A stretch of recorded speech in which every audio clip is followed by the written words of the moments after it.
पारनेर साखर कारखाना बचाव समिती आणि शेतकऱ्यांनी पारनेर पोलीस ठाण्यासमोर आमरण उपोषण केलं। पारनेर तालुक्यातील देवी भोयरे येथील पारनेर सहकारी साखर कारखाना विक्री प्रकरणात गैरव्यवहार करणाऱ्या क्रांती शुगर या खासगी कंपनीचे 9 संचालक आणि महाराष्ट्र राज्य सहकारी बँकेचे 2 वरिष्ठ अधिकारी अशा 11 जणांच्या विरोधात 10 दिवसांपूर्वी पारनेर पोलीस ठाण्यामध्ये गुन्हा दाखल करण्यात आला।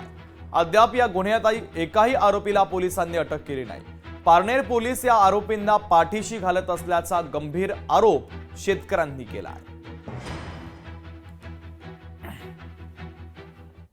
गुन्हा दाखल होऊन 10 दिवस झालेले आहेत आणि 10 दिवसामध्ये तपासाची कोणती प्रगती नाही आणि म्हणून आम्ही या ठिकाणी उपोषणाचा या ठिकाणी इशारा दिलेला होता की बाबा जर अशा गंभीर स्वरूपाच्या गुन्ह्यातील आरोपींना जर या ठिकाणी पोलीस जर अटक करत नसतील तर आम्ही या ठिकाणी उपोषण करू आणि म्हणून आम्ही या ठिकाणी उपोषणाला बसलेलो आहे।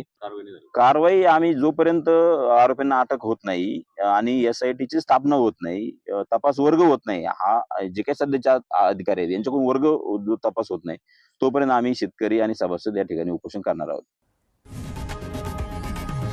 लोकशाही मराठी ऐका, पहा, जागरूक रहा।